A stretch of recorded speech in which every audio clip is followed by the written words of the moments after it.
Hello, this is the Stories Beside channel. I release videos every day for you.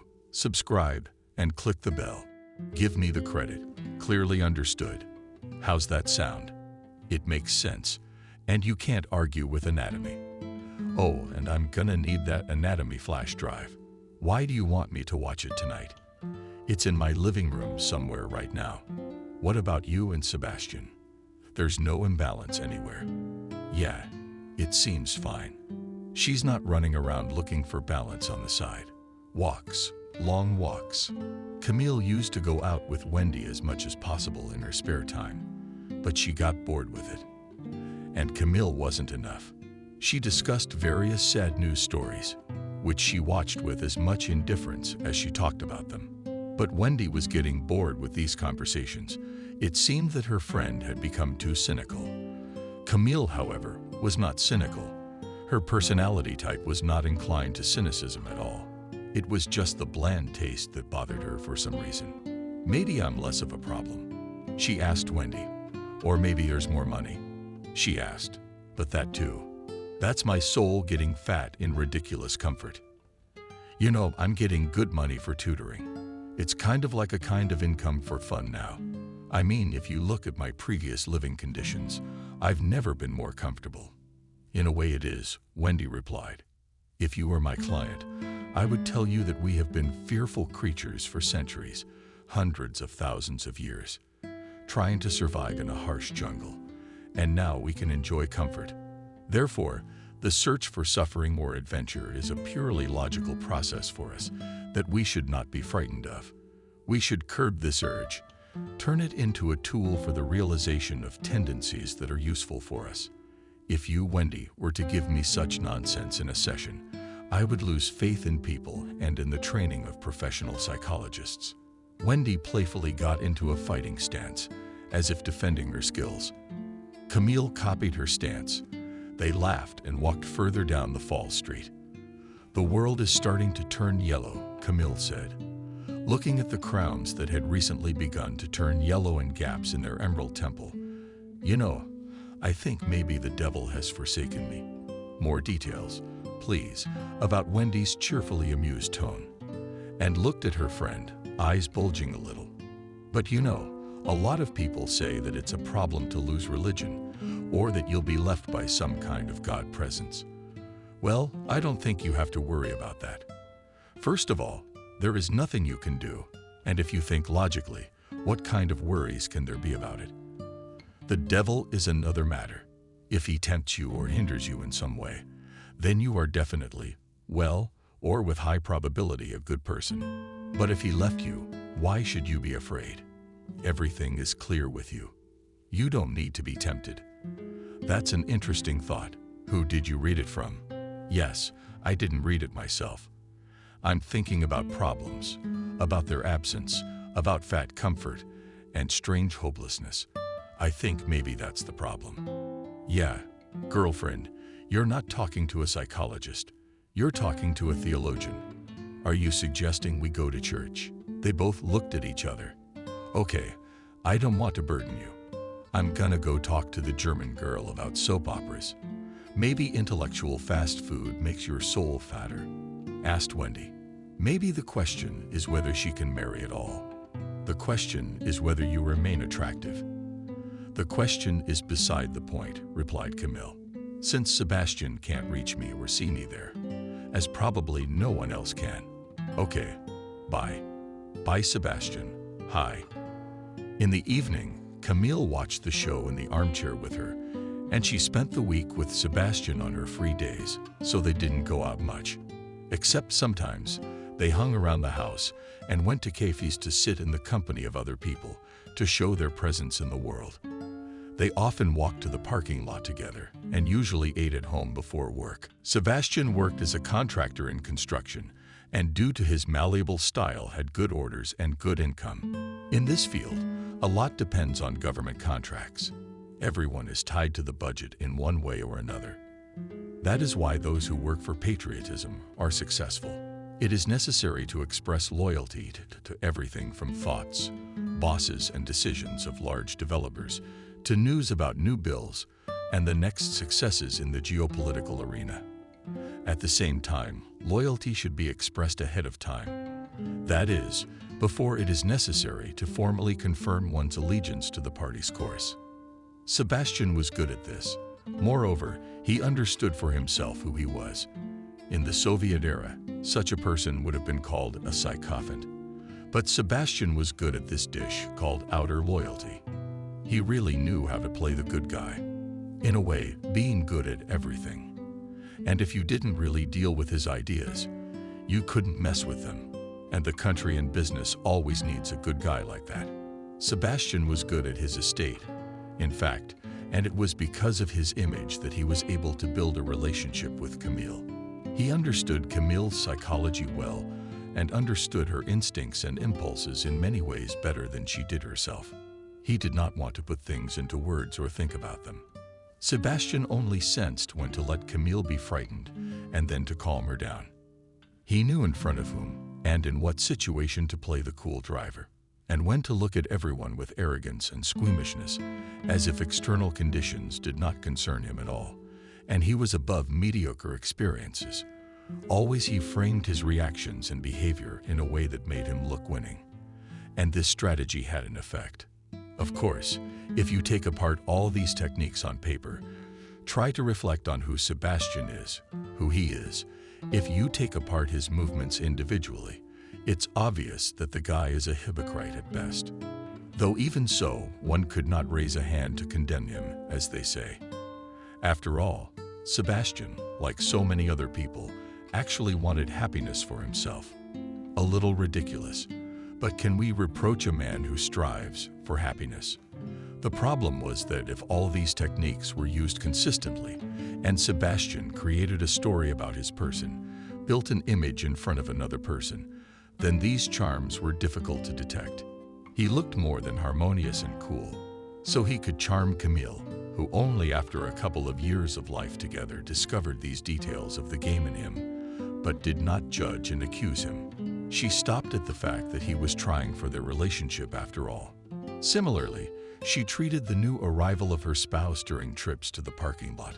The parking lot they used was about 10 minutes from the house at a new apartment complex. But it was a prestigious parking lot, like in a cool American movie. Sebastian had gotten a couple of spaces on favorable terms through his connections, and he liked to use this parking lot as a status symbol. As they drove through the floors, they saw expensive cars. There were serious, solid people walking around in the building with their serious business. Everyone liked to feel a part of it. He, too, was a respectable man who could afford such a parking lot. On the way, they talked about work, looked at passers-by, and discussed them over the Sina. Jigurda kept almost nodding toward the sturdy guy with long hair at the bus stop. Here is a man who has and feels the inner core picked up. And Camille, they smiled and continued to joke about the people they saw. Look, a rental. Didn't look like they took it out. It's a drive-through, though. Sebastian nodded at the windows, having recently closed. U.S. Farms. The sauce is like sour cream. Camille replied. It's kind of an anti-flavor. Yeah, it's a talent to ruin a dish that's almost impossible to ruin. It takes a lot of effort. Camille echoed the same sentiment. It's a good thing they closed. This is what their typical dialogue looked like. Before work, a pleasant chat, meaningfully similar to a song about everything you see. Camille not often, but often said something serious. She would get carried away with her words, and her eyes would sometimes hide. As in the first days of their acquaintance, Sebastian tried to look, and even be brutal and serious, but at the same time as if he were not a tense master of the situation. One morning as they moved leisurely down a warm fall street, Sebastian, behind his vacillating coolness, did not hide not only himself, as a good actor hides himself before the audience, but also his discontent, as he often hides in public. Almost every person who believes that in society you should maintain a general degree of normality and calmness and not worry the space with your worries. Sebastian was worried about the lack of morning intimacy, which he didn't insist on, but still strived hard enough to get, and in the end, he got from Camille. Only hope for the next time they were together. The thing is, the need was part of his image of a cool life, which unexpected morning intimacy between spouses is something romantic. And Camille saw this option as the same need as the morning toilet, just wrapped in a veneer of fake aesthetics. Camille understood that it was not a matter of intimacy, but of wanting, in fact, to go to the bathroom as well. It had been wanting since the morning. She understood that there was much more physiology to it, so unobtrusively dismissed gradually the claims of a sweet morning. Sebastian knew, however, that he would have a sweet morning anyway. Let's go take a look. He pointed to a new coffee shop that had been opened where the farm used to be. Nastya immediately understood what was going on and didn't argue.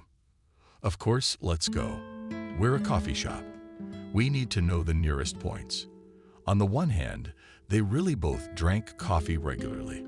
On the other hand, they drank a cup of coffee in the morning, sometimes in coffee houses, and sometimes they took a strong cup of instant coffee with condensed milk. Before watching movies experientially, they found that the effect allowed them to go deeper into the movie, to relax their bodies almost completely, but still reflect on the picture. Did Camille often have coffee with Wendy or before the end of her shift at work with her friends? The coffee jolts, however, were clearly an exaggeration. Not to say that they couldn't do without these effects at all, and were somehow addicted to coffee drinks. For Sebastian in general, the cup was more often important, because the cup was a symbol of a cool modern guy who goes about some important business with this cup, and with a sip the cup gave a pleasant feeling. With each sip it made Sebastian feel good.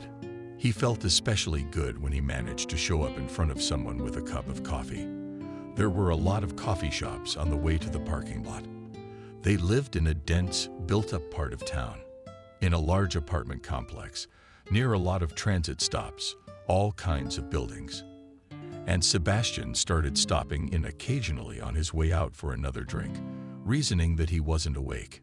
Camille knew he wanted to walk coolly to his car in the parking lot with a drink in one hand and a key fob in the other, and that someone important and serious who uses this respectable parking lot would see him like that. It wasn't the first time Camille had made jokes about coffee junkies. Only this time, she knew Sebastian wanted to flirt some more with the young barista they had seen there earlier. She knew that Sebastian wanted to prove to himself that basically, he could pick anyone at all and give himself a sweet morning. He could, but he didn't really want to. At least he didn't take a croissant. Camille thought as they approached the parking lot.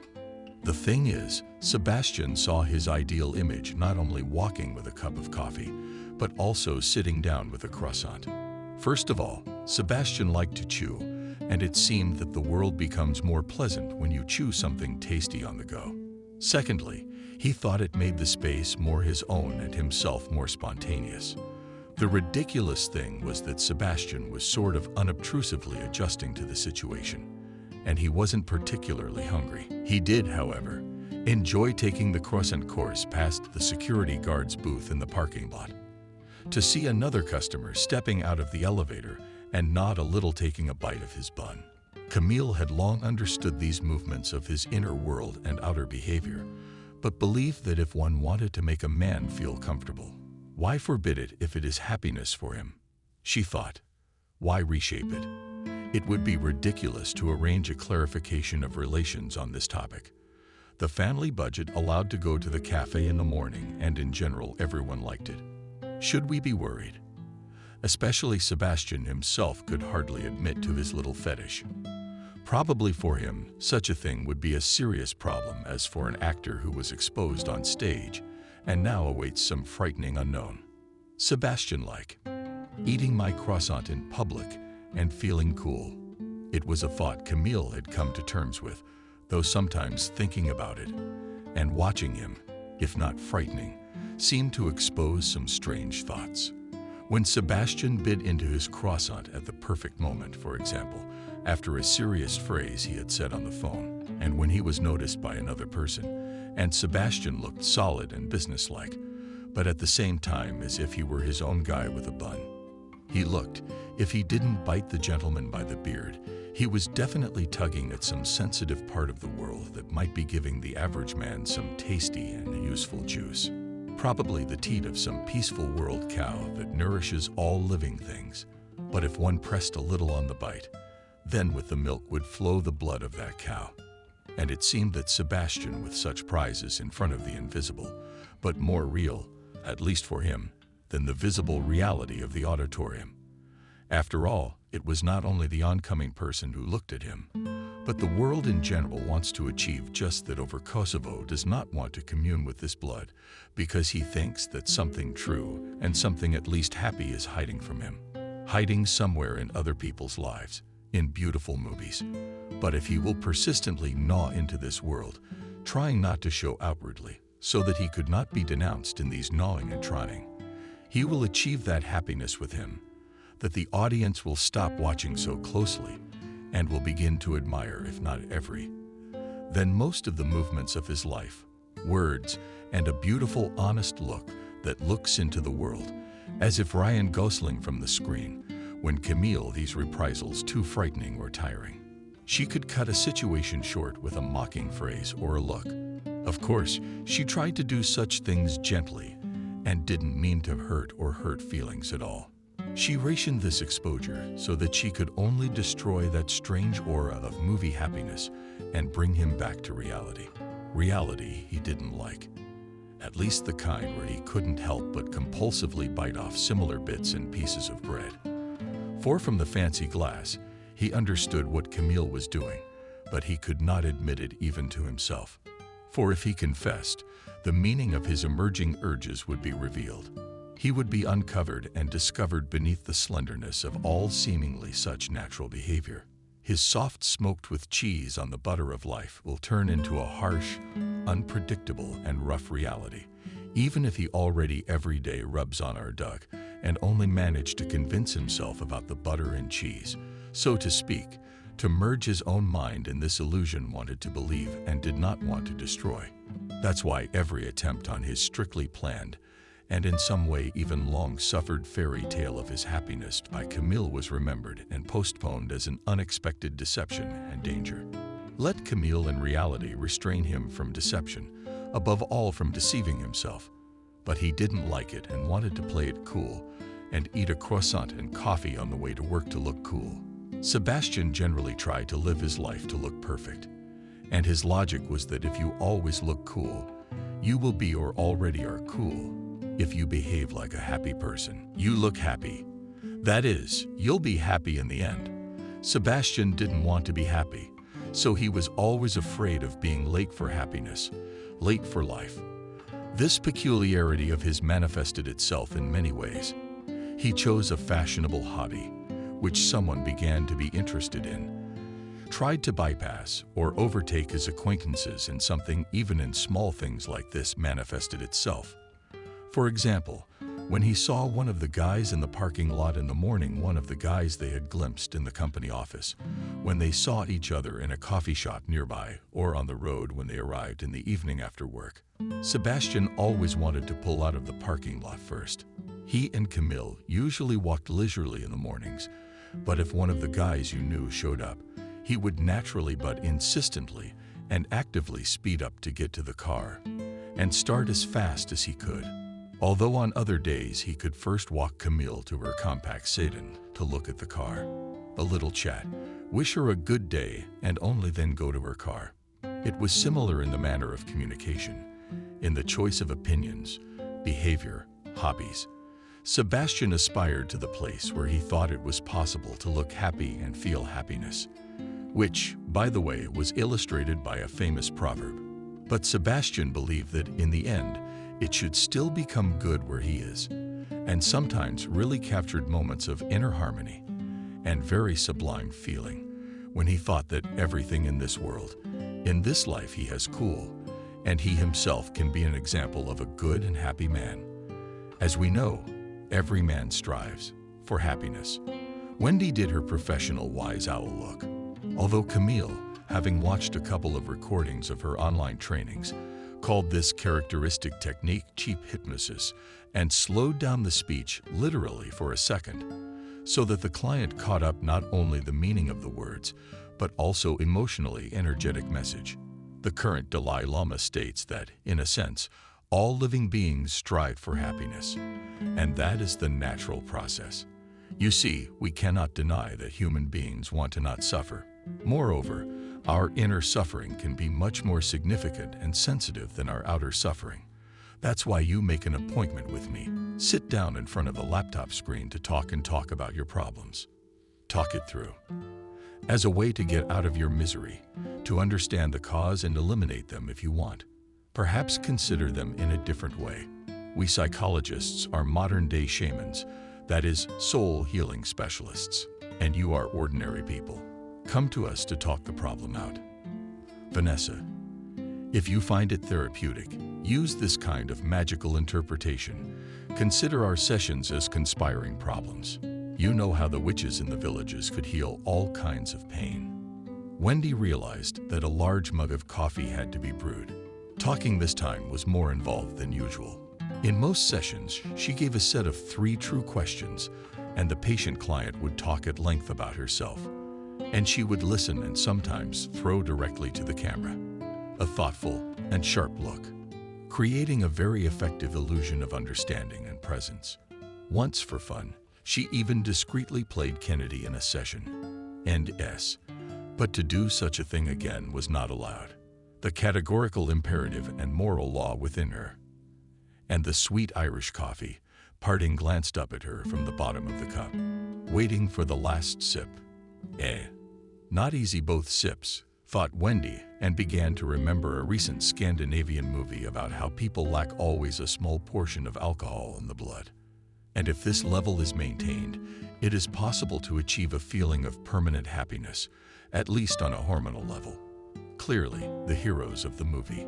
School teachers first sang on the idea of testing the thesis, and then got drunk. And some of them even got fired. But who can fire her? And she sits in her underwear with legs, in a basin of warm water to think better, but at the same time not to strain, speaks, and for every word she says, she gets good money. At the same time, she is paid not so much for her words as for the time she fills with those words. That is, timing is important. In the art of stretching it, Wendy would be the envy of Dumas himself, who was paid by the lines, and so he loved to spell out dialogues with phrases of a couple of words. Long dialogues, which probably pleased many school children that the pages of such books are read much faster. And you don't have to think about the dialogues. Wendy once thought about it and noticed that a lot depends on the content. After all, somewhere in a century wrote Hemingway, and also often used dialogue in places phrases, but he had many meanings buried under each word, which were revealed in a motley kaleidoscope. It was worth only the reader to look into these words under the phrases of Dumas were buried under the coins that he received for each line, and probably his own vanity of yet another smart guy who had managed, as they say, to screw the system. Wendy considered himself a faithful continuer of the Telesystem's traditions, and in some ways even saw his own person as a part of the privileged community, if not the chosen one. Wendy used quite legitimate therapeutic techniques, which corresponded to the methods of her work. Repeating the question once, asking her to describe feelings, and analyzing emotions. Nevertheless, in fact, a substantial part of the session may have consisted, for example, of a dream question. Do you think so? And a detailed response from the client, and a follow-up question. Now, do you really think so? To which Wendy would of course add a meaningful look. And if she realized that the client, as they say, does not particularly understand, could in combination with a look to take the soul of glasses and slightly shift them down, making as if a smart teacher's look from behind. Essentially, real and honed. Wendy's professional skills consisted of being able to pinpoint exactly who she was with. Such a technique was possible to use. And for whom should it be used? Only a deep and thoughtful gaze, which was required while being really diligent in filling it with emotion, sincerity, and empathy. Analyzing emotions was one of the respected methods for Wendy, being not only a woman, but also a very popular and experienced commercial psychologist, knew that women were happy, indeed, especially in confidence, to talk about their own feelings. Not all of them, but of her clients and in general of those who use the services of psychologists, almost all of them. So there was always an opportunity to turn the session into a mixture of therapeutic meditation combined with the use of psychotherapeutic techniques. Wendy would set clear tasks, for example, to talk about the colors of the emotions the client was experiencing. After that, she could tell a little esoteric detail about thought forms and the presence of each thought-emotion bundle. Real appearance, which could be fixed by people if it were not for the limitations of their perception. After that, it was possible to ask a lot of repeated questions about emotions, work through feelings colored in different colors, and much more. The point was that clients liked this kind of thing and were eager to engage in stories about the color of their own feelings and the variety of experiences. That said, the clients, unlike Wendy, were generally unaware that the more one talked about feelings, the more words and details would appear in addition to her professional inventory. It stretches the timing, and as if not quite legal, but generally acceptable and quite useful successors. Try saying each word leisurely. Feel your speech and feel what you fill those words with. Long and meaningful stares into the camera. Concentrate on the breath of silent meditation.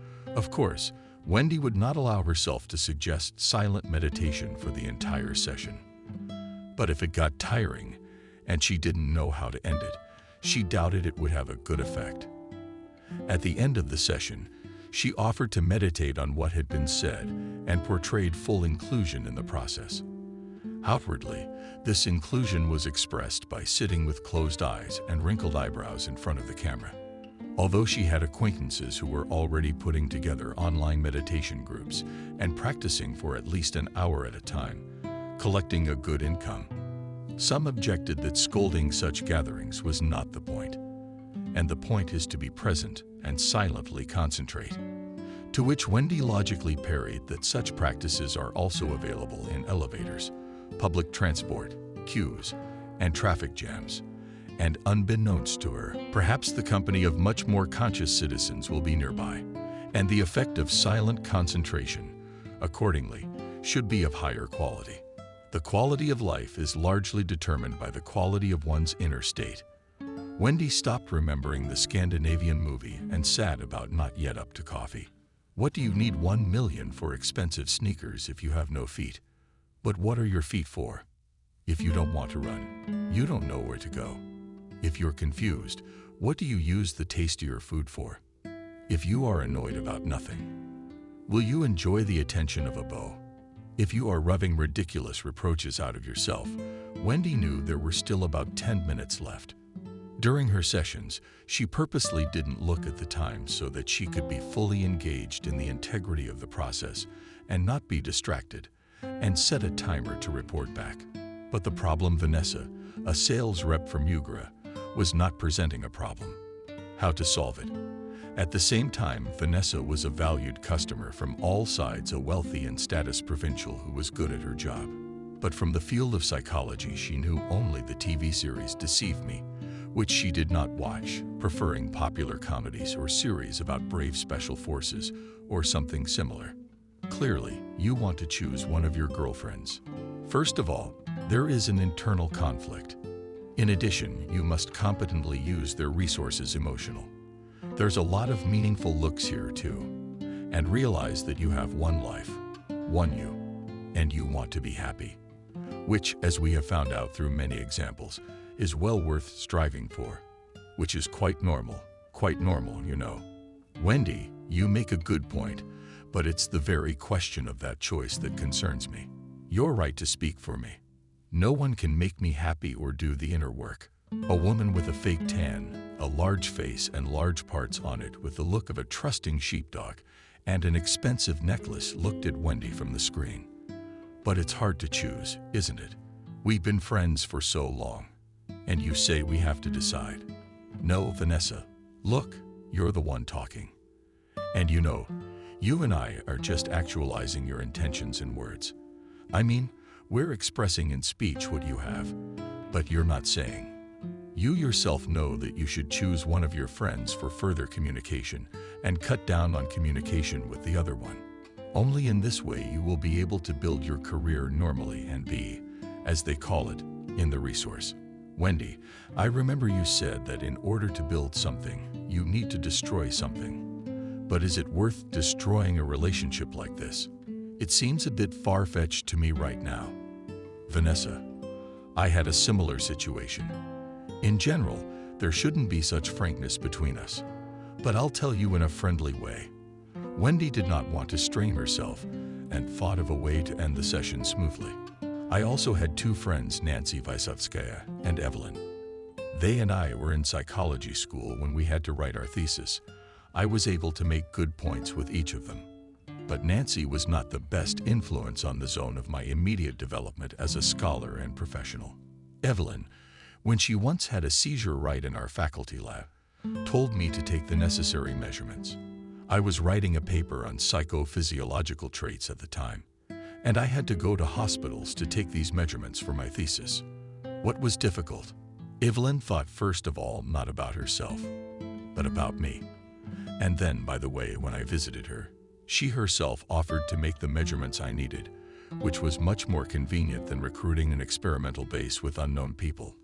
And in the hospital, she got to know the other wards. Only for what? Right, so she could take measurements when I visited her. Who do you think I kept in touch with after my master's program? Probably Evelyn. Vanessa responded to Wendy's expressive stare by staring at her from the screen. Right? The question was rhetorical. Wendy continued enthusiastically, as she knew the timer was close. I've been in touch with Evelyn further, and we have a good experience with each other, enriching each other, you know, exchanging energies.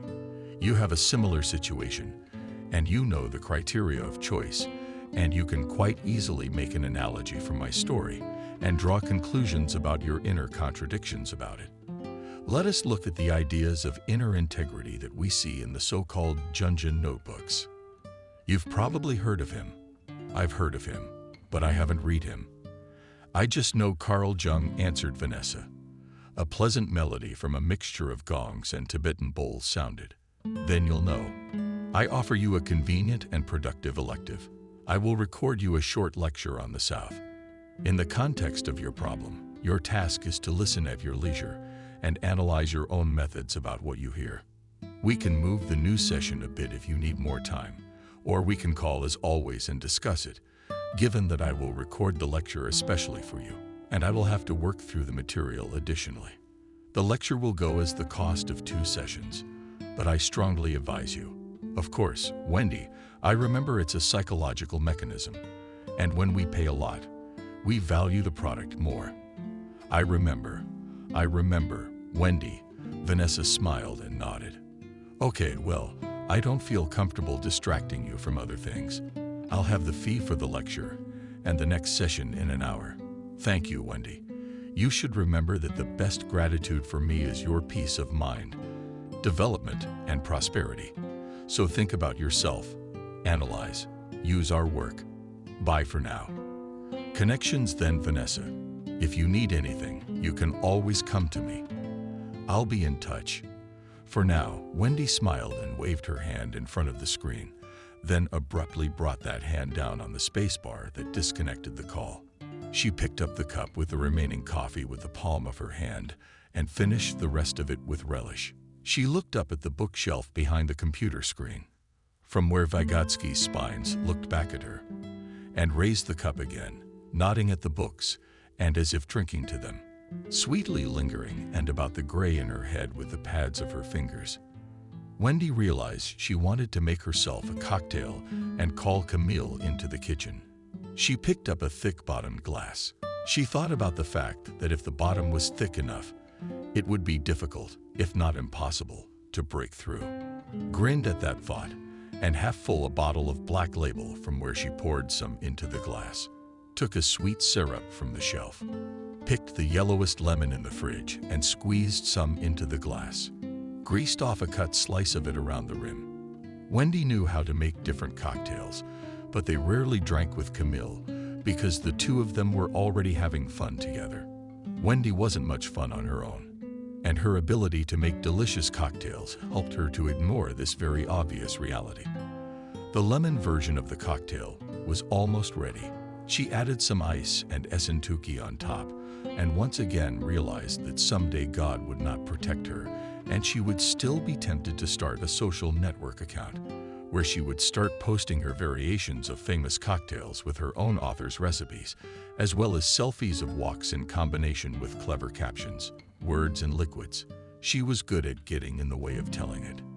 Internet space got in the way of socializing with Camille, who had a snobbish attitude toward almost everyone who hosts social media.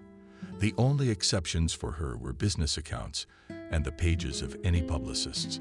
Wendy wanted to keep a level head and didn't give in to the urge to pour her skills of pouring tasty concoctions into her tummies and other minds on the internet. She sat comfortably in her computer chair and dialed Camille over the video link from the thick-bottomed glass loaves. She had prepared one of the standard bonjour greetings. Who was he? An owl, as Camille herself sat in her cozy leather chair with her laptop on her hips, pondering on the scale of my own popularity on the scale of the world by my one insignificant grain of sand. But on the scale of one's own account, we can be very matter-of-fact and businesslike. Let's make an account for Jenna. I'll edit with him. Then we'll go to advertising, split the profits. When you say that you're not happy with the work, you want to talk about it. Wendy? Why do you understand people? And the trainings on how to understand yourself are given by me. Camille moved in the spacious and soft chair, smiled, and began in the playfully humorous tone they usually use to speak in. You see, Wendy, life is a school where everyone should learn their own lessons. The famous proverb says, "We learn by teaching." That's right, Captain School. Wendy clinked her glass with the camera screen and took a little swig. If you'll excuse me, I'll continue.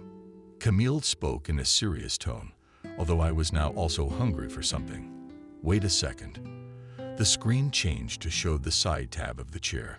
Camille's stomping and Jenna's footsteps could be heard, apparently walking somewhere near the chair.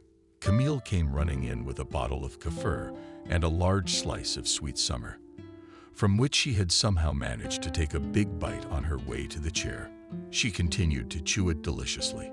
Roulette Poison munched on the kefir, occasionally making Wendy a funny grimace with an ethereal mustache. Thus, Camille choked a little. Summer pounded her chest powerfully a couple times and continued talking. Thus, life experience itself allows for, as strange as it may sound, life experience. Assuming that this reality is conceived by someone immensely wise, or at least speculating that there is some global mechanism that somehow moves and controls this reality, we can assume that reality allows you to experience the version of events that you are missing. Going back to our proverb, by teaching we learn, we can assume that teaching or mentoring is the best way for one's learner to learn. Accordingly, the person who already knows about people does not need to learn. Okay, Camille, don't go out. There's a cute bartender on the next street over. He's working now. Come on, help us get acquainted and make romance between us like real love. You mean a movie or some real love you want to create? I mean a movie to make a real and secret love with this Borman. After all, what is our life, a movie? Or a book of life? Or generally a short story published on the side of the internet? But why so belittle our value? It's a little too sullenly Camille to steer and drink from a bottle of kefir. Situational drinks make you sad. You're better off with kefir. It makes me feel like Sterlitz. But I'm not going out. Well, I will, but not with you. Now, Wendy was talking through her laughter. Where do you think you're going? Honey, I'm not going anywhere. I'm gonna go play with Jenna. Seriously, Wendy, I'm not in the mood. I want to go out on my own. I'll come by your place one of these days. Come on, smack the not-so-cute ram for me. You're welcome to go out on your own. I'll go to the movies then, shall I? Wendy smiled and waved to her friend. She made a sad face about the lack of a common walk and pressed the space bar. A desktop appeared in front of her, with a screensaver of cartoon meditates and capillaries. The indicator light on the camera went out. Camille closed the laptop and moved in her chair, shifting her hips. Wendy was on the phone. Sebastian came in from the bedroom where he sat at the computer. She called, asking me to go for a walk, but I'm not going with her. Come with me and I won't go with you. I want to walk and be quiet. We can be quiet. No, don't be angry. Camille realized that her husband might see in her refusal a continuation of the morning and begin to worry, which was not at all desirable. But also to continue this conversation slowly slipping into absurdity. Neither wanted to, nor did she want to go with anyone but the trusty Basta. Gathering for a walk, Camille once again thought how she adored the Bass. It is unknown what exactly attracted in this appearance. Probably the melancholy expression on his face, which reminded her of an office clerk. Perhaps she liked the fact that they had such a long, low torso on short legs, which they amusingly shuffled. Probably liked the huge ears and aristocratic spats that expressed some kind of steady seriousness. She called Jenna out for a walk, pulled on her cozy fall voluminous down jacket, put on her snowboarding pants to stay warm for sure, and headed outside. Camille decided for herself that looking at passers-by and at home was much more useful than looking at the news with indifference, or out the window or at the wall, especially as she walked with such a focused gaze, sometimes only taking in some faces. Otherwise, she was more beholden to the bigger picture. As of late, she had started to like to take a lot of walks, going out with Jenna, and for an hour or two at a time, to pick out roughly where to go, and through the houses and people, picking up some curious details, contemplating her own thoughts. After such walks, it became much better. There was less apathy, and the world seemed less monotonous and confined only to work and her relationship with Sebastian and her friends. Most of all, she liked to invent neighborhoods made up of paneled houses around evening, when the bulk of the residents had just arrived at their dwellings or were already settling in for dinner. It was getting dark outside, and the houses were warm, with a pleasant light and the feeling that people had come in after work and were now sitting with their loved ones, eating warm food, drinking warm drinks, talking about something pleasant. Camille looked into these windows from the street and thought about hundreds of different lives and destinies, the peculiarities of these people, and how strange it is that they live so close to each other with their very different lives. But in the evenings, almost every apartment is filled with warm light, which can be felt in the cool autumn street. At the same time, the succession of windows always seemed sad. More precisely, there was a feeling that is commonly called light sadness. There was something pleasant and reassuring about these paneled houses and their windows, but there was also something dreary, sometimes unbearably dreary. Camille literally burst into tears as she immersed herself in these feelings. She thought that these high-rises were full of some unbearable lyricism, more poignant than the lines of the most sensitive poets. Maybe, she thought, it's some kind of sum total of all experiences. These houses have their own tragedies, their own sadness. Someone died in them, and others were sad about it. Someone broke up and quarreled, and then they were sad too. Some were probably mad or deeply mistaken, and the whole world was sad about it. But there were also joys and amazing insights. Many people always came to their homes every day to be near their loved ones again. There were many people who loved each other and, if possible, all other people. Maybe that's what makes up some of the sum total. And so there is a mixture of joy and sadness, and there's such a shared flavor of human life, such a light sadness. Can poets do anything useful at all? If it's enough to walk around and look at the windows lit from within, they can try to broadcast that feeling. To make us, for example, Camille pondered sadly as she continued to wander the window-lit streets. But it's only about imitating something. Sometimes it's about the goods that are going to be sold to us. And that's where I can understand the deal. For example, I've beaten the head of the department, but I'm a workaholic and always in reserve about the work of deputies, because of course not everyone is as smart as me. And I also go to all sorts of boring seminars, and I don't have time to go and stare at faces in windows. And someone offers me such an emotional commodity.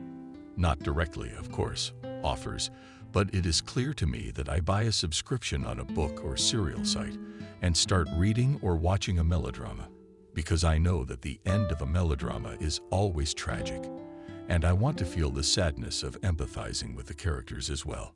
But in essence, what am I doing? I'm kind of giving into these emotions. Or with that one, she turned to herself. And indeed, she stood in the middle of the street, thought, looked at the week, and walked slowly again. After all, when I look out of the windows, I too eat something, or what? I eat something too. No, I guess not really. You can't eat a beautiful landscape. How do you feel about it? That's not my attitude. I walk and look, and even perhaps, I try not to disturb this harmony, not to touch it even with a glance, and even less to dig into it. But art that is for sale is eaten in a sense. It is a product that can be bought and sold.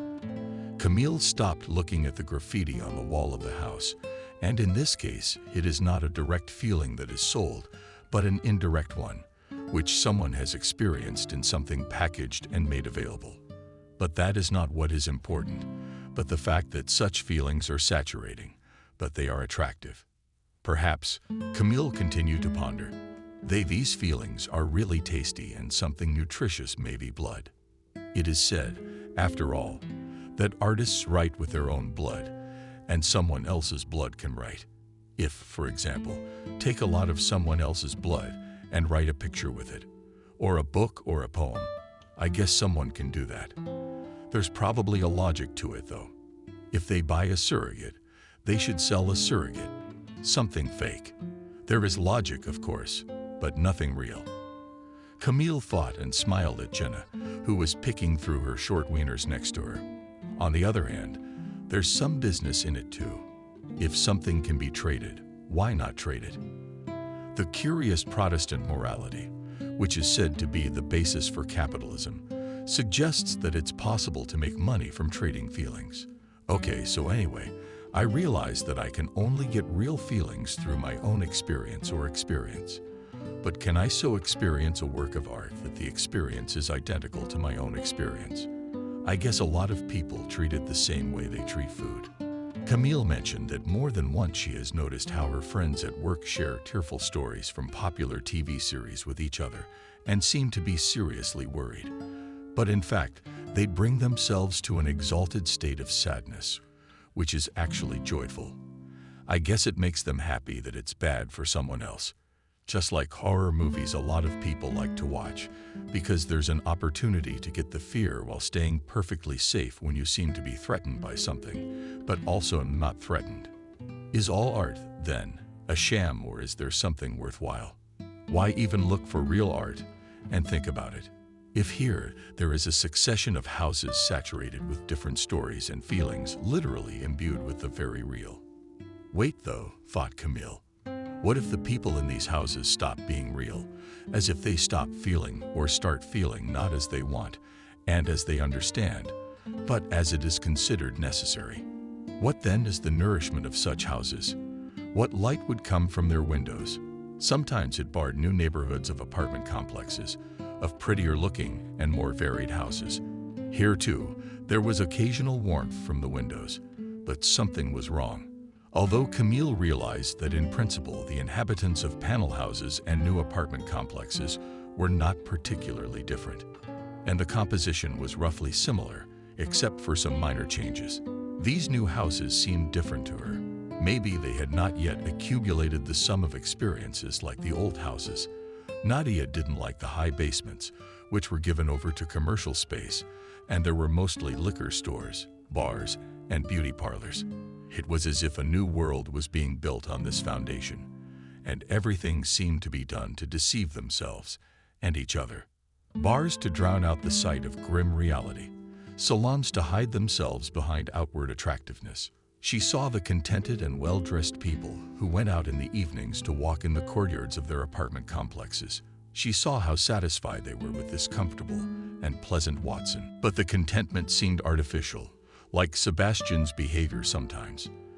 You know, in general, I think I could use some other kind of work, but in the sense of earning money. Wendy had hobbled from a tall living room glass, in which bubble and colorful liquid. For example, do you go to the store? Sebastian and I do more delivery. Every week, we sit down at the computer in our robes in the morning. It's actually more enjoyable than shopping and less impulse buying. Yeah, it's all incredibly interesting. Wendy made an establishing gesture with her hand and went on to say, but wouldn't you specifically want to save money? I don't specifically want to save money. Camille shifted in her chair to hold the laptop more comfortably, and with his other hand to stroke Natalia, lying next to him on the sofa. I have more time to spend worrying about all this, especially now that I'm earning a decent wage. Aren't you tired of it? When we took turns cooking lunches in the master's program and carrying them to the institute. I have a carefree financial fatness now, and I like not looking at prices. It feels good. Well, if you calculated how much you could save and have more money, and everything would be done for you, so we are already saving. Well, can you buy a new house? I'll let you in on a secret. We can't buy a new car. And we'll probably never be able to buy a mansion either.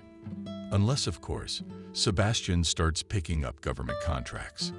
But Camille briefly wondered if she should tell Wendy the details, but realized that she already knew a lot. And best friend after all. He's too much of a coward for that. And you know what, fine. I'd rather he show off for me.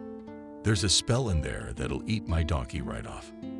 But I'm glad to have something to put away for my old age. I give a little money to a couple of foundations on a regular basis, and I don't have to worry. Yes, Wendy really wanted to talk about what's on her mind. It's all incredibly interesting, of course. Although, by the way, don't you think that if you had supported Sebastian H., he would have been doing a normal job there? I don't think so. Okay, whatever, Wendy went on about her own. I realized that the principle, or rather the content of the trade, must be changed. What trade? Trading with yourself, baby, for your information. I sell my face professionally, figuratively speaking. But that's the point. By the way, maybe I should put it a little more crudely, but that's not how decent ladies talk. That's right, you shouldn't. Camille smiled. Anyway, said Wendy amusedly, you've heard of joint shopping, but you've heard of it. Well, you're a genius and a certified psychologist, of course. But can that detail be an impediment to genius? Camille, you're laughing, but I've thought of everything, and I've even come up with a brand. Aggregates. Co-branding is kind of Soviet strawberry. Come on. Wendy continued laughing. Did everyone laugh at Andy Warhol, or who was ridiculed? Somebody was definitely ridiculed. That's right. I'm just saying that anyone can hurt an artist, and I'm going to work hard for you poor people, so you can buy a mansion with a barbecue area. Genius, altruist, whatever. And why should I be blessed with such a blessing as our communication? Smiled Camille, quickly presented the laptop to change the folded on the Turkish who did not have a leg. Anyway, look, I learned that this topic is very popular. Moreover, I did the math, and they're really profitable and convenient. Bought a large batch, well, let's say, millet, and distributed small. I see. Do you want to become a store? On the contrary, not a store. In a store, there are a lot of middlemen and capitalism. Mine is, well, more precisely, in these general purchases. The product of labor is immediately delivered to the consumer of this product. And there is a lot of logic in this and little markup. It is clear, of course, I take a part of it for myself. Well, of course, how could you not? Yes, Wendy smiled and threw a cocktail. Not without it. I saw that the main problem they have is that they have no one to gather people and tell them how great it is to buy and save money all at once. I know how to tell people things and motivate them. The nation thought I was doing a lot of good with my money. You probably bring in clients. Well, let's be serious. I mostly do it for myself with what I make. Helping psychologically is probably more effective. And it's not, shall we say, my calling. I mean, I do what I know how to do, but this skill doesn't really connect with the real essence of a psychologist's work. So I think, if it doesn't matter what I trade, maybe I should do something useful. What is everyday happiness? When there is good food in the house, or okay, here you start unhappiness, but everyday comfort, some kind of coziness. But a lot of things depend on food, right? Of course, food, water, and nice words. The three jewels, what there is in the world. And fools think gems are jewels. That's what I'm saying. And here I am, helping you buy food and water cheaply. And I say nice things, and I canvass everybody. And everyone's happy and satisfied, and with money. And I'm the director of the Oscar brand. You know, I'd like to thank my friend Camille, who always believed in me. Wendy took the long glass with both hands like a statue. Oscar, you know, an award for some great achievement, like solving the food problem in the country, just ours. Or are you gonna extend that to Africa too? Very funny. Thanks for keeping my dreams alive. No, I mean, I think maybe it's okay. You do realize it's a little funny. You've got a name, you've got experience, you've got a PhD that's still being cited in publications, and you want to sell millet now. That's not what the profession is about. It's about organization and communication. Director of clinics and companies is not a toilet. What does millet have to do with it? I generally say that more primitive occupation, nothing primitive, on the contrary, useful. Here you are also, by the way, certified personnel service, and the essential amount of work, to see if the hires start stealing from the warehouses. Okay, Wendy, you're getting personal. This isn't an argument or a sport, so you don't have to prove anything. If you think you should pursue it, you have my support. Speaking of stealing from warehouses, we've got a little thing going on here. Camille started talking about the job. They talked for about half an hour. She told me that Sebastian was going away for at least a few days on family business. His mother was ill, and he had long forgotten to visit her. Sebastian came to the metropolis from the province where his parents stayed. And after he got together with Camille, he hardly ever went to his place. Only his parents came to visit a few times on vacation. So he wanted to spend time with his mother. All the more reason to do so. There are few projects at work that can be handled online. His assistants could handle the rest. Money was okay, too, so Sebastian could take a vacation. Camille didn't connect his departure with the fact that they had some kind of misunderstanding. In fact, given her long apolitical state, she didn't feel any tension. Sebastian walked to the parking lot alone. Camille had left for work early, and he was packing his bags and sitting at his computer. He left the house close to noon and went in for coffee and croissants. Talked to a young barista about the supply of coffee from various countries, joked about Copy Dude, and modern mass culture told about the fact that the original Copy Dude was invented by American marketers who were asked to do something about unprofitable Indonesian plantations, where most of the beans were eaten by small animals in garbage. Joked about the fact that the marketers who came up with the legendary advertising move were able to buy themselves a Mustang. And not only for the rhyme, taking from the Mustang, and himself laughed about it at once. Before the made enjoyment of the characters of the advertisement to sing the first sip of cappuccino with syrup right behind the counter in front of the barista. Sebastian walked leisurely down the small street that led to the multi-story Angara parking lot that stood close to the even taller new houses and the luxury apartment complex to which the parking lot belonged. On the way, he saw one of the parking lot guys he had glimpsed, said hello. Remaining focused, the seriousness of a general pondering the recent reports from the fronts, a little really talked about common knowledge news. Nourishingly biting off a croissant between phrases and any from a glass, on and barista for laughs. Actually for the sake of the fans. And then Sebastian, really, as if by the way, stuffed a piece of paper into a jar on the counter, put in a large quantity of small contraptions and gloves with a bell that were from some kind of toy set. Did you get something? I stopped going to the gym. The boy asked Sebastian. They lived nearby and used to go to the nearest fitness center. Also saw him and Camille. Yeah, always seemed to be like that, Sebastian replied, glancing at his torso, which did tighten his shirt a bit when walking. Come on, don't stress yourself out, said the guy, indicating with a motion of his hand, his stomach. I understand it's a ball of nerves. Sebastian didn't understand the reference to popular Soviet movies and didn't really think about references and humor because he was serious and grown up. I got a lump of nerves here.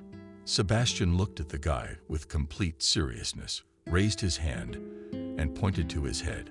Okay, I see. The guy walked beside him for a bit, nodded to Sebastian, and walked further faster towards the parking lot entrance, leaving the serious Sebastian behind. A leisurely stroll. Camille hadn't called Wendy for a couple days. She hadn't called either. And Camille thought she might have a lot of clients, boards, a cute bartender.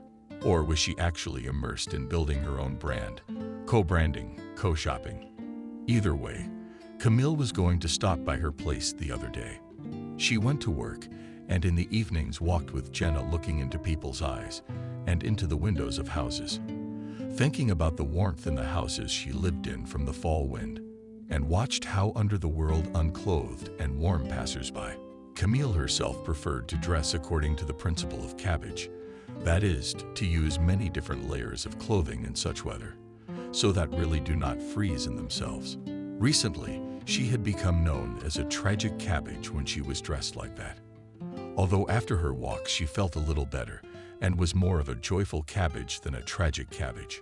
Walking through the poor streets, she bravely met gusts of wind. The other people, on the other hand, often felt as if they had been blown through the wind.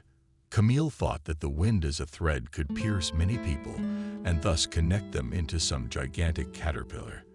That is, into gigantic beads, where each individual person is a separate bead, and at the same time into a huge caterpillar, where each separate part of Putin's caterpillar so went out, or rather, the caterpillar walked along different streets, applied to the threads of the wind.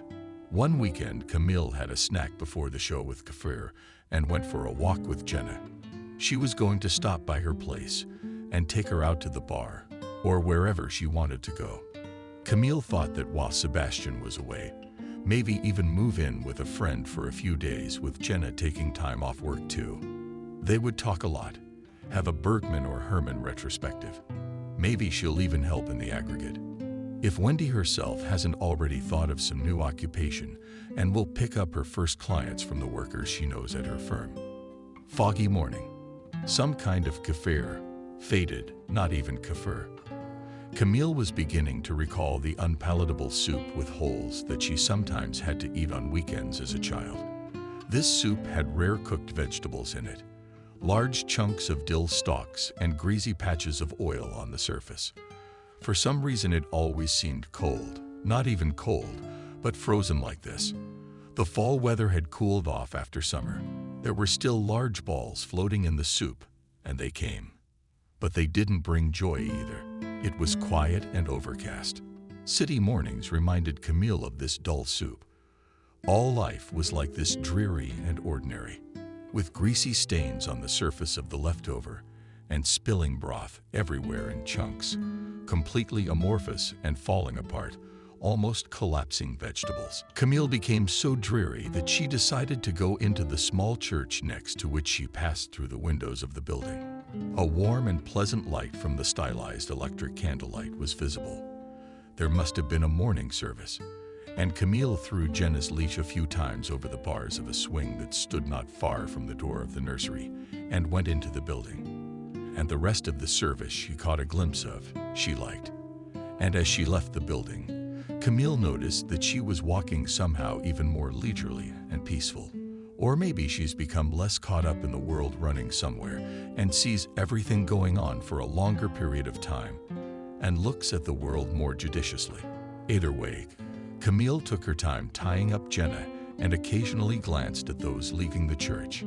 Sometimes she smiled at someone almost spontaneously and noticed in herself the emerging feeling of being in community with something and experiencing some common and pleasant secret that she had with these people. These thoughts pleased Camille, and she walked leisurely in front of the middle-aged women. "Good service," said one of them. "Yes, good, and the priest is so good, so right and inspiring leading. You can feel the grace," confirmed the other one. "Yeah, did you notice how good his laugh is? It's like nectar, and it's so honeyed." I recognized the first one. "Yeah, that's right. I just wanted to tell you when he was talking to the congregation after communion. What a delicious laugh." A second woman laughed after the words about laughter, as if she was prompted by the taste in her mouth. "What's a delicious one?" The first woman continued. "Yes, the particle is like jam. How delicious. A good service and a priest so good." The women turned down another street, and Camille no longer heard their conversation. She continued walking at a leisurely pace. The city was quiet in the morning. It was kind of nice inside. And when Camille felt like sneezing, she lifted her hand and pressed the edge of the top of her index finger deep into the corner between her lip and the bridge of her nose. She didn't want to break the silence with a loud check, but she didn't like it about herself either. And this method always helped quell the shake. All it didn't take was a finger press right under her nose, and the sneeze would disappear as if it hadn't existed at all until now. Camille approached the house and mostly looked under her feet, digesting more of the experience from church, looking at the week and the yellow leaves on the asphalt sidewalk. She lifted her gaze higher, looked up at the Wendy and kitchen windows, next to which was a bulge from the typically compact balcony in the Khrushchevs. At first, she was even a little startled to see a half-naked man standing on the balcony. He was in one of his sleep robes, carelessly tied at the waist, but with a semi-open torso that looked not quite athletic, but overall quite harmonious and tanned. In the cool autumn air, Camille thought that the handsome bartender was standing on the balcony and slowed down to get a closer look at him. She was curious to find out more about her friend's new suitor. After all, people don't always reveal themselves in person, especially at first acquaintance. And here was still quite deserted morning. Putting on a robe, the man clearly enjoyed the opportunity to be almost on the street, half naked, and enjoy the proud solitude, probably contemplating the accomplished and yet to come amorphous conquests on sleepy fronts. The man was clearly well prepared for his equestrian outing. Hedonist, Camille thought. Good in principle. After all, if he knows a thing or two about pleasure, he'll be able to provide Wendy with comfort and all sorts of pleasantries. He held on to the railing. Smoky, probably with a coffee mug next to it on the fracture, was a lush morphine. Or some similar loaf in the other hand was a cigar, with which the man sometimes puffed on cigars. Camille stammered a little, for such a detail somehow filled out the image, but it also looked rather incongruous. The man stood with one foot on a low step, looking off into the distance and taking a big drag on a cigar. His whole appearance showed a successful businessman who had stepped out onto the upper terrace of his mansion and was contemplating the Hollywood Hills. Nevertheless, the outside space with this was clearly controlled by shabby Khrushchev buildings, a profusely broken and uneven street, slanting trees, silly banners, and advertisements. The man took his hand off the cup and took a bite of morphine with relish, never ceasing to hold the pose of shameful from. He sank from the cup and took a drag on his cigar. And in these movements, even rather in the sensations they expressed, tried to broadcast to the outside, Camille recognized something familiar. At first, something like something known. Then she quickly guessed what familiar feelings this picture reminded her of. And such a cartoonish demeanor. Something akin to a howling fit of goosebumps went through her body. And then she barely restrained herself from laughing. So ridiculous she thought the figure was. And now, when she also realized the details, the situation seemed to her a complete delusion and some kind of mockery of the seriousness and normality of human life, played out before her by clowns in an unknown circus. What kind of idiot? Camille thought loudly to herself. She wanted to give Sebastian a resounding round of applause, so that Sebastian would pay attention and shout something like adorable. Good girl. But she didn't want to spoil his moments of triumph and happiness. No matter how ridiculous and idiotic its Sebastian unhappiness did not seem to herself. a cigar on the balcony of a Khrushchevka. How ridiculous is that? But everyone wants happiness and strives for it. Camille thought, moving further down the street. She wasn't particularly worried about whether Sebastian would see her or not. The devil hasn't left me, Camille thought with a smile. Or is it time for new problems and worldly felons? Many people have such experiences, and everyone strives for happiness. Wendy listened to music from the cooler was in the croissants, sliced recently defrosted pastry. She hummed along to the vocals, singing along from her coffee mug and playfully swaying her hips to the beat, melodic in sound. Sebastian came into the narrow kitchen and sat in the chair where Camille usually sat. He motioned a saucer toward him and put down his cigar. Wendy had allowed him to smoke in the apartments so he could be comfortable. He watched her move in silence with a look of connoisseurship. It felt incredibly good and confident. "We'll tell you." Wendy abruptly but gracefully straightened up after putting the tray of reds in the oven and turned to Sebastian. "Will tell." Sebastian changed his tone questioningly, adding a bit of bewilderment. "You don't think we should? What's the point for you to fight, for us to fight, for everyone to fight? There could be a lot of trouble afterward. Property. Yeah, property. There's all sorts of problems. And I don't want it. You still want to be with me." Wendy put her feet on the inside of Daddy's thigh and leaned her body toward him, bringing her face close with a playful smile and a burning gaze. "With you." Yes, Sebastian tried to look serious and judicious, but his voice still trembled a little. It was obvious that he was getting excited and yet enjoying the attention from Wendy. "We don't need to tell you. We can do that, can't we?" "I guess we can. Not much difference to me. And anyway, if you look at it that way, it's good that my friend and I share the same hobbies and tastes. Right? Maybe someday you can talk to her and we can work things out. I'm not claiming anything. You know, I'm not one for the details of everyday life and family life. But if we're good with each other and bring each other joy, why not?" Sebastian kissed Wendy's exposed thigh and took a sip from his cup. She sat down on his leg, and they both stared out the warm window of the oven where the good stuff was written down. Wendy put one arm around him. They were quiet and realized they didn't feel like talking. The steady whirring of the stove was nodding and soothing. The overcast weather did little to us. They smiled occasionally, glancing at each other. The bread made them howl from their cups. Wendy, for a laugh, could smell his cigar and make a funny and important grimace. She even remembered some of the facial expressions Camille had entertained her with recently, with an ethereal mustache, and showed Sebastian. He smiled and put his arm around her waist, emphasizing her slightly so she could get comfortable on him. The measured time stretched on, and they seemed to be frozen in some kind of timelessness and serenity. That must be what happy moments looked like. Sebastian somehow no longer felt the tension that was often present in his mind about having to prove something, to show something, unbeknownst to him to the audience. Now, even though he was aware that he was someone who was behaving immorally, he somehow felt himself acting. Rightly, he felt that it was the right thing to do. That it was good he had thought of it, and good that he and Wendy were spending their time this way. He felt that now the audience could praise him, and he himself could tell, when the opportunity arose and the right situation arose, about his adventures with other normal men, as if in between, as if to say that he had once bitten off a sweet bite of this life. Literally, a little bit literally, hints on gentlemanly will describe some of the most attractive details of sleepy appearance. And then they'll talk about something else, but his buddies will appreciate it.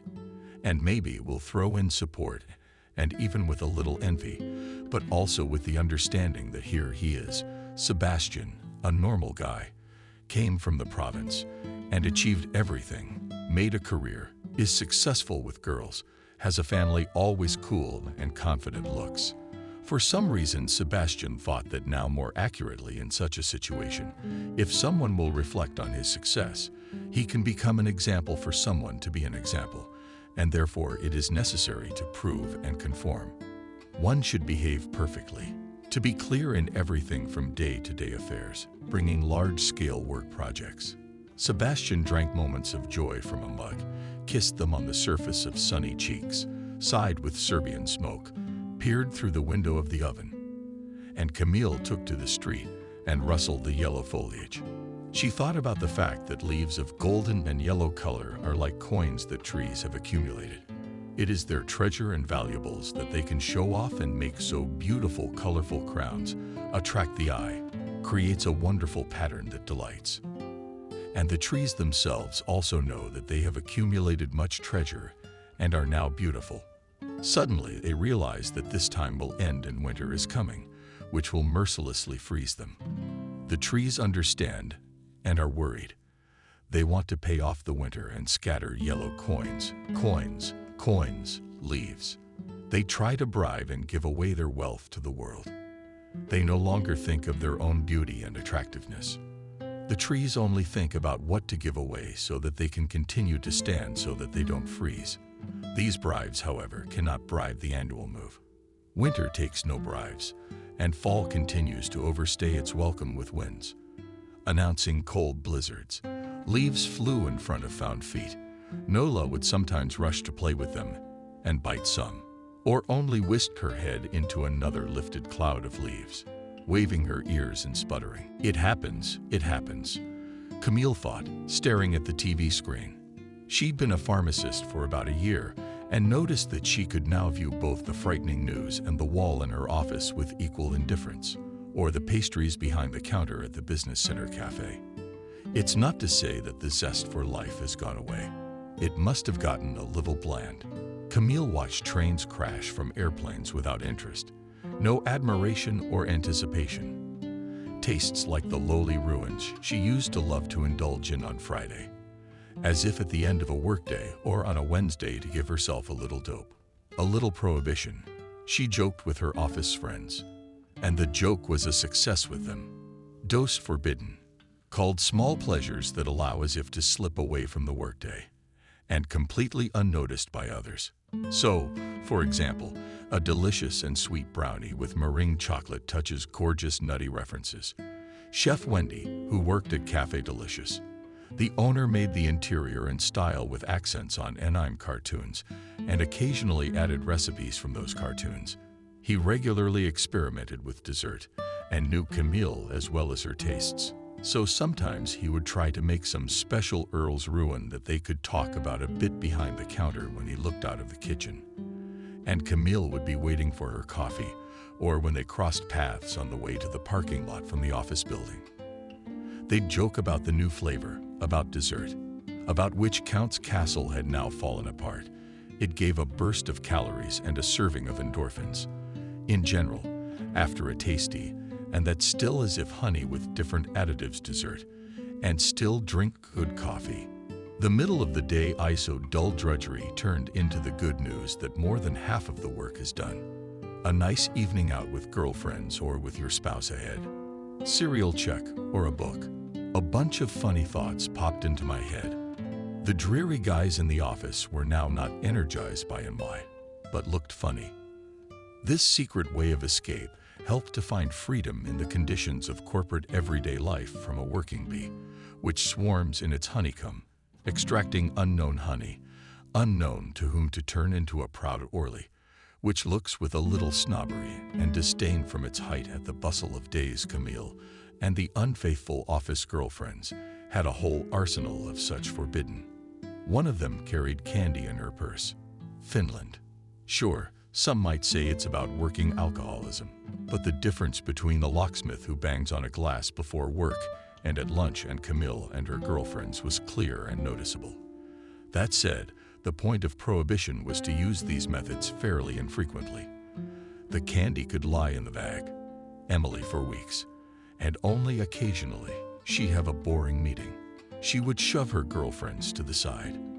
At large meetings, when in a large conference hall, similar to a lecture hall, gathered all departments or mentally pushed to the side of herself, when the boss gathered in a more chamber-like atmosphere only their department and realized its time, candy was taken out and handed out of the bag.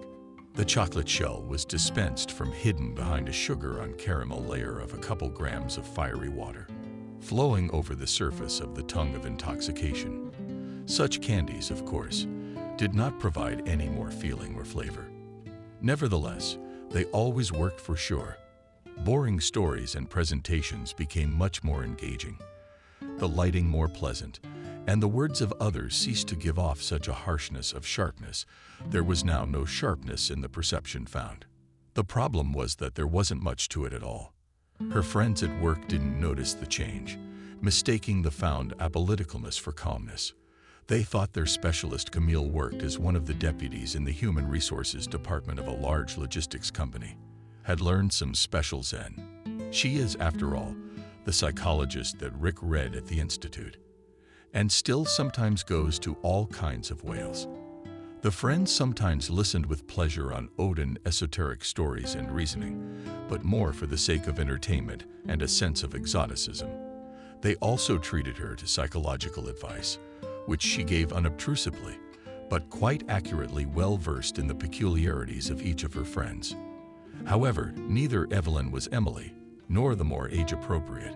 Veronika Platonovna did not particularly listen to this advice.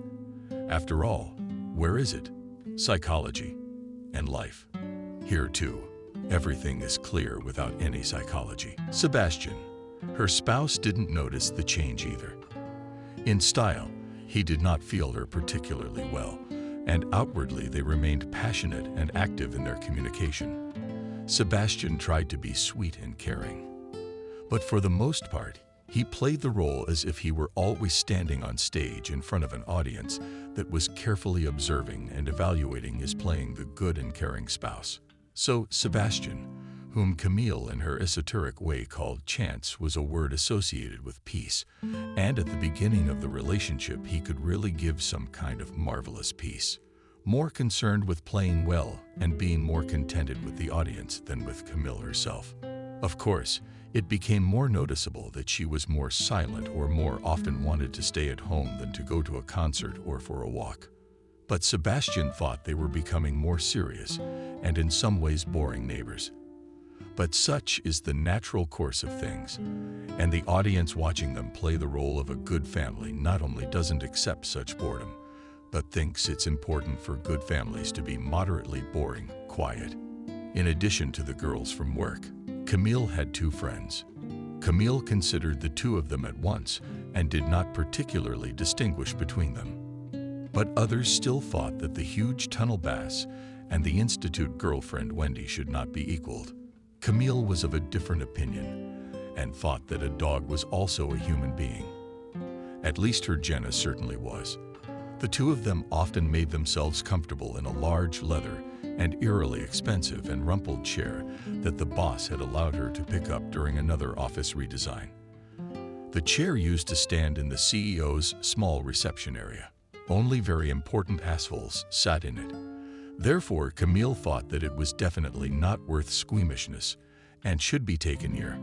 Moreover, maybe the aura of wealth and wealthiness would add to the prosperity of their house with Sebastian. The salary really increased after that. Camille also had a couple of students, whom she sometimes helped by tutoring. But was it the result of aura, wealth, or the planned indexing of salaries and Yandex advertising? Camille left the questions unanswered. After all, how could one know? Maybe the decision to moonlight as a tutor had come after sitting in the chair, but would have continued to sit on the couch with Sebastian. At most, she'd have thought of a new card with a check on it. Anyway, Camille and Jenna would often sit on that immense, giant-looking chair and stare out the TV or window. Nellie would lay Camille's head on her chest, and Mila would sing. Sometimes they would stare into each other's eyes for a long time. Camille would shift her gaze to the sky outside the window and catch the feeling of ultimate serenity. It also seemed that Jenna understood her well without words, and their conversation was at least as good as the pleasant chit-chat with Wendy's friends. And irregularly they even sat, probably lingering on Wendy in the narrow kitchen and drinking strong coffee, heavy and thoughtful conversation discussing the news and long philosophical musings. Wendy, unlike her found girlfriends at work, understood psychology, and out of the five, she not only could keep the conversation on topic, but had something to say. Here's the thing. It may seem vulgar and primitive to you, of course. Wendy ran her fingers over her crumpet and a detached gaze contemplated the branching trees outside the window of her crusty apartment building. There is androgen. And the idea of a whole person of both sexes sort of is. As if there is, nodded the person sitting across from you, Camille, enjoying the inspiring rush of your coffee enthusiasm, inhaling the coffee and anticipating another deliciously funny conversation with her friend.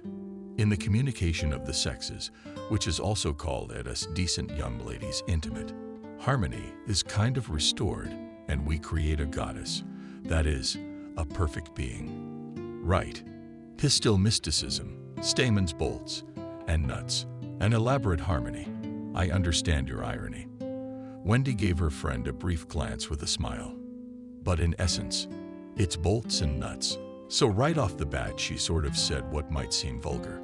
Kind of go on. As if to heed your speeches with all seriousness. Before the section, Camille amusingly raised a cup with 2 fingers and portrayed a concentrated look. Then the attention about taking out Wendy leisurely and majestically put her palm down on the table and said in such a solemn tone that both of them could hardly restrain themselves from laughing. However, they loved to bring each other humor to exalted moods, the joy of laughter, but at the same time to hold back and as long as possible do not go into a prolonged laughter. Okay, here's the scheme. Is such a scheme from sipped more coffee. Wendy slightly moved the cup to gesture more comfortably over the table. There are 7 basic check her. There definitely are, but there's also like a physical body. A case of saying little beyond that. Don't be shy, Camille said. But the bodies are different for aunts and uncles. And what do we see? Asked Wenduja. We see a table, but is it really there? Apparently, the Baltic screws, or rather, nuts, in general, convexly and convexly these. Now this is all a joke to you, of course, but look closely. There's the young, the hara, the lower chakra. What do we know that's convex? There's finally some understanding. That's right. And underneath, our bodies are convex and bulging. They both laughed and paused for a few minutes to catch their breath and to sip the sweet and strong coffee that sent shivers down the back of their necks. Wendy continued with, this is what a hammer is. Chakra. That's right. The main chakra that conducts like energy, vitality, the most basic and gross, survival itself. And who are the most defiant? Rats, cockroaches. No, men. That's a bit controversial. How about Africans or homeless people? Camille asked. The toughest living men, that's why they have a bulge. And we're right. What's higher? If you're talking about genitalia. Well, let's take the breasts theme even further. You won't be bored. It's a real pleasure and a bit of a thrill, said Camille. Now on the subject of arousal, Wendy continued. Who are the sexiest, kind of attractive and passionate girls? That's right. And that's why if you look at the part that decent young ladies can only call babes in the kitchen and in the company of a friend, you'll see that with us young ladies it's kind of bulging. It's anatomy. But in men it's at least flat. Why is that? Maybe it's an anatomy thing. Of course it is, but at the energetic level, at the level of subtle anatomy, we have this center more developed. So we are so passionate and creative. And men, well, how would you see a sexy male striptease or a dance in general? Jim Carrey and Masons know, but it's certainly Trump. Heh. But seriously, okay, let's go higher. Like higher, more and everywhere, we see this kind of connection. My stomach's got to go. The will, the activity to push something through, to save, to gather, to build. Yes, women have a belly, but it is not from the belly. It's the previous chakras of the Saint of Houston. It's the mani. The abdominal muscles and stuff are more developed in men, especially since you've noticed that bosses are more likely to be chubby guys. And a lot of people are attracted to that. Not me and not me. But I'm kind of attracted to one client. She told me about her fetish, by the way. Wendy used to give psychological trainings on the internet. And by the way, she has a thing for bossy, strong-willed men. You know, the kind of, domestic comfort and stability. I'm just now realizing that. But as they say, it all adds up. Sherlock, your method never fails. You've unlocked the mystery of being through the convex staff of a cavity. And to expand the matter seriously, said Wendy, listening to you with the utmost seriousness, replied Camille. So, moving higher and see that everything is correct, as they say in decent society. Flipboards. Obama, but hear about the exchange you kind of accurately said. Basically, the breasts are at the level of Shihut. That's why we're so loving. We kind of have it right out there. I'm so drunk on coffee, it's kind of sticking out. Camille. Wendy looked Camille in the eye and put her hand on her palm. Camille tried to tease Wendy at the look with her own, as if even deeper and matter-of-factly loving, and both laughed. But men also have a kind of like. Camille kept nodding along to the chi-chai. Like I'm talking about the natural order. And in that order, we have it, and they don't. Why? Because we're more developed, and we're so tender and loving. And men are kind of boo-boos, not emotional, in general, without tenderness. And we're carriers. Carriers of breasts. And under these breasts, we give love on an energetic level. But we sign for what? For iPhones. It's kind of funny. It's actually for the next chakra. Because the jokes were what? That's right, the Adam's apple. So the energy from us below goes above. And now men give us from the grid. That is such a subtle creation of feeling. You've noticed that all sorts of creative guys love big scarves and things like that. Camille nodded. That's kind of a sign of the elaborate joke they're covering up and spreading. Basically, what you're saying is that there's an exchange of energies from the bottom. We give to the men, we give to the top, and so on. For example, did they protect us from predators or bring meat to the cave? We give the men sexuality at the level of the fight, the camp. They enjoy it and feed off of it. We are not the couple at whose expense the house is built and status creates our comfort. We fill the house, sweat and love give tenderness at the expense. And at the hut they transform that love into high creative ideas and give them jokes. Camille, give me the credit. Do you want more coffee? No, let's go for a walk to my place. And we'll walk with Jenna too. Only I have a professor for you. Dear Wendy, one more question. Where's the upper chakra? Okay, but not on the way. Then we'll go to Rainbow Smile. I need to see something there. Regarding your question, Wendy matter-of-factly corrected her large glasses without Desprez, which she bought because it's sexy and also ironic, and looked at Camille sideways. You make all the right points. There is a third eye, or as we real Hindus say, that's good. Above it, 1,000 lotus petals blossom on the top of the head. You want to know if there's a trade. I want to go to the bathroom more. I'm gonna run. You talk. I can hear everything. Camille got up and went to the restroom next to the kitchen. Well, my Lachka, I will reveal to you the truth that there is no exchange on these. There are only higher realms and independent progress. Then what's the point? Speak. I hear you. Camille went to wash her hands. The point is that you create a harmonious unity and then rise with knowledge as if by yourself to the higher worlds. No, my shampoo is new. Wendy shouted the shampoo phrase louder.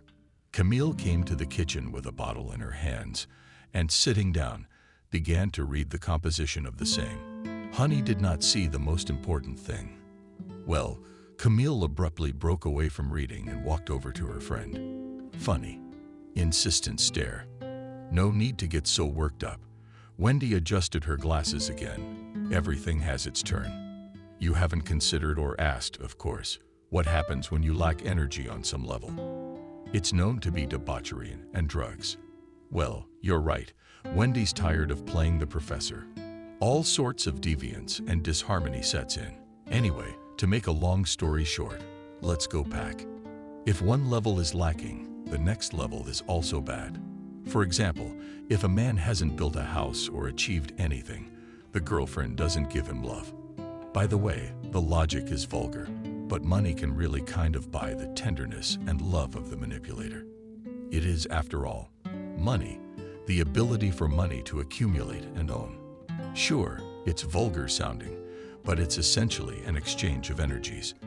In general, you mean that in a normal couple everything is harmonious and such a mutual exchange. And if there is not enough of something, then there will be imbalance or balance on the side.